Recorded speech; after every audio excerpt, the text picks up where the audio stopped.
I've always been drawn to extreme environments. You see who you really are when you're at the edge.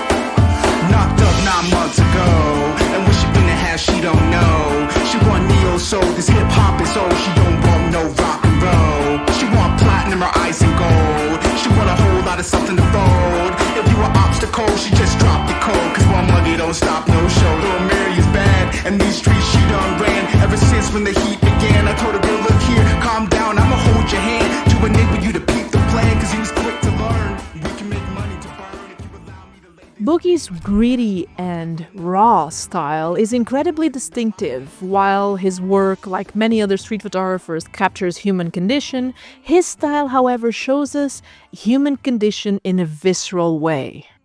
Boogie was born Vladimir Milivojevic in Belgrade, today's Serbia. He grew up in a world defined by the drastic consequences of war and instability. The Yugoslav wars that took place in the 1990s led this region to a path of hate, violence, poverty, and deep uncertainty.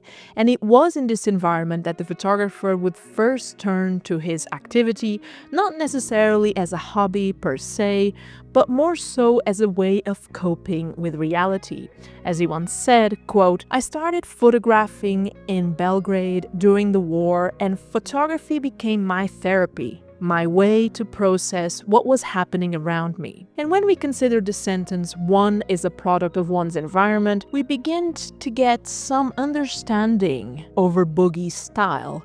Growing up within this type of world led Boogie to be very familiar, unfortunately, with violence in all its shape and forms. So naturally, he adopted an approach that was as raw and unflinching as what he was used to seeing, and this became, in my eyes, the foundation of his artistic style. In the late 90s, Boogie moved to Brooklyn, where he began by documenting life in the marginalized communities in the area, focusing on gang members, addicts, and those who had been socially and to some extent racially discriminated against. His new environment, however, worked in many ways as an extension to what he had already seen: poverty, violence, substance abuse, just to name a few. However, growing up in such hard places led the photographer to navigate them with a sensitivity, proximity, and respect that very few have. As he pointed, quote, "Growing up in Belgrade during the war taught me, though, how to find beauty in places where most people wouldn't even look." And in my opinion, this ability to find meaning in hardship and in how many people live, going beyond the prejudice and societal preconceptions, is what sets Boogie apart in contemporary photography. Whether he's documenting culture in New York, street life in Brazil, in Serbia, his work is never removed or purely observational.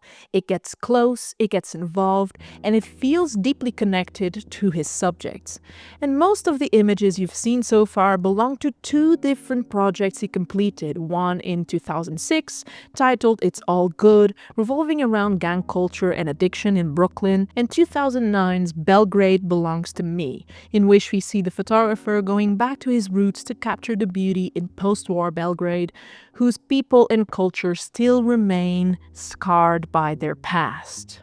And now I wanted to actually take this segment of the video to talk about Boogie's philosophy, so the photographer's philosophy and his technique. And I wanted to talk about different things here. So we're going to be talking about the art of getting close, if you will, natural light, the use of it, wide-angle lenses, black and white. So let's start by talking about getting close to people. You can't fake intimacy. People will only let you in if they trust you, said Boogie.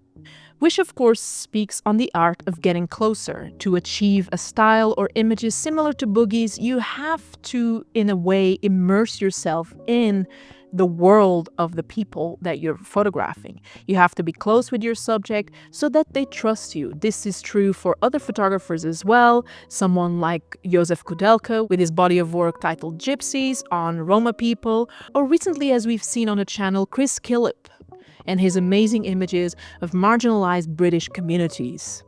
Which leads me to the thought that authenticity comes hand in hand with vulnerability, as per the photographer's description.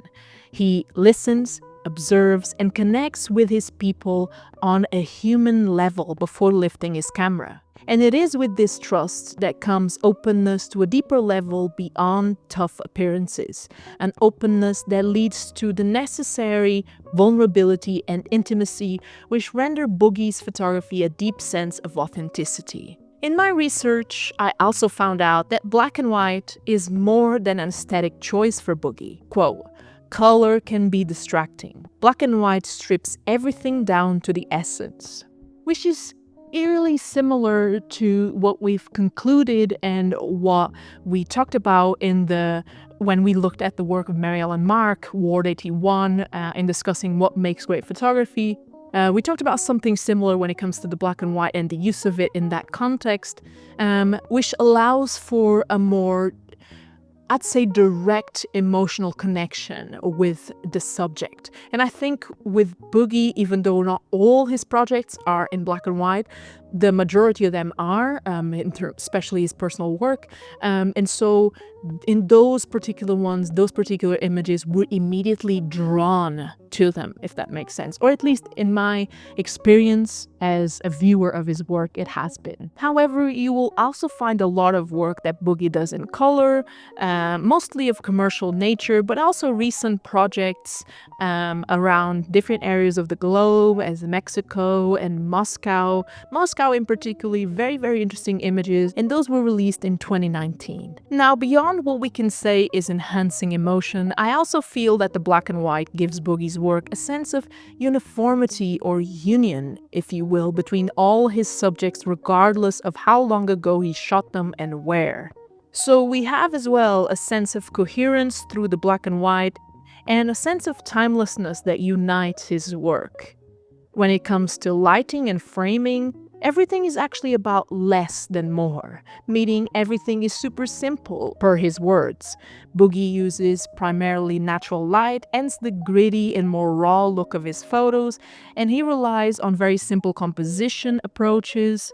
When looking at many examples of his photography, I sense that he tends to be drawn to similar lighting locations, meaning street corners, poorly lit rooms that create, of course, more grainy, raw textures. And he combines this approach with wide-angle lenses like a 28 or 35mm, which require a physical closeness to his subjects, which in turn makes us, the viewer, extremely close to the people he photographs, sometimes even uncomfortably so. Okay, and so now that we've broken down a little bit the main components of his visual style, then what can we take from Boogie's work? I think we could have taken a few things so far, but more particularly focusing on his question now, I think we can take a lot. It really just depends on the type of work that you do, if you're a documentary photographer, if you're a street photographer, and if this applies as well to your way of communicating through your photography. So let's have a look. So the first thing I'd say is you have to build trust with your subjects, with the people, the community you photograph, and to offer you a bit more perspective, Boogie said, quote, "You need to be fearless, yet you also need to respect the people and the space." But this quote led me to another point we photographers can take from Boogie's work, and that is to seek and embrace discomfort. And I'm a great believer in this. Some of my favorite personal images and the best work of other photographers that I know or talk about here on the channel comes precisely from seeking discomfort, whether that discomfort resides within yourself, your family, or thousands of miles away. I think we all learn quite a lot about ourselves when we put ourselves in challenging environments.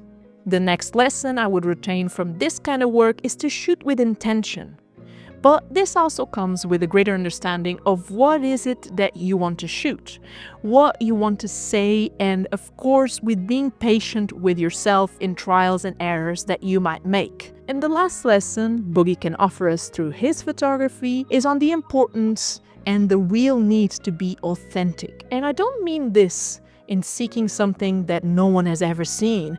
We've all seen so much so far in many different ways, shapes, or forms. What I mean by this is actually being authentic and truthful with yourself. So my advice is to also do what you like, follow who you like, but always reserve some time to learn more about yourself as a photographer, whether that is through seeking different experiences, through journaling, through watching videos on YouTube just like now, buying different photo books. That is what I mean.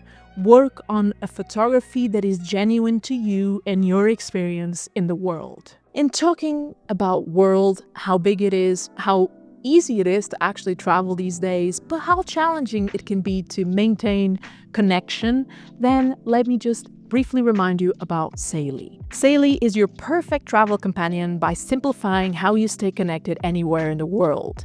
Unlike traditional SIM cards, where you'd need to physically swap cards or deal with complicated contracts, Saily uses eSIM technology, which works entirely digitally. And here's how it works. You download the Saily app, browse and choose a plan, activate your SIM, and you can stay connected seamlessly whilst also easily switching between networks. And you can use this discount code right here for a discount with Saily. But going back to Boogie, what do you think of his work? Can you recommend someone else that you'd like me to see, featuring here on the channel? Perhaps I can get even in touch with them. There's a few videos I'm preparing on that nature. There's a few photographers that I've uncovered that I really like their work. I think it's very different, or the subjects can be quite different. I think we can always learn from other people. And that's what I want to promote here on channel. So let me know if you have a favorite contemporary photographer, if you've been to an exhibition quite recently and you've seen something that you'd like, let me know down below. And I'll do my efforts into keeping track and making videos about it whenever I can. So thank you so much for Saily, to Saily in this case, for sponsoring that specific segment. And thank you for watching the video. If we watched until here, I want to thank you so much for sticking all the way to the end. I really appreciate it. A big thanks to all members, the community, which is growing, and I really appreciate it. Thank you so much. If you want to join, you can join so down below. The link will be there. And of course, if you want to continue checking more videos, links for other playlists with different content revolving around photography will be there. Going around photo books, documentaries, etc., or even filmmaking and photography. So videos, famous people that are also photographers. So there's plenty to watch. Or if you're wanting to check out my second channel, you can do so down below. There'll be a link for my second channel about movies. And yeah, I guess that it's been all for today. Thank you so much for watching and supporting the channel. It truly means a lot to me that I'm able to do this, and I want to continue doing this. And yeah, let me know your suggestions. Take care, stay safe, keep shooting, keep creating, keep learning photography, and I'm out. Peace.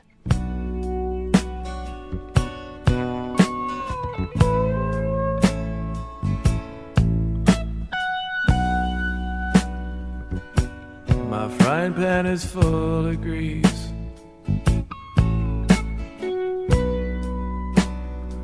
My bathtub is full of dirty sheets.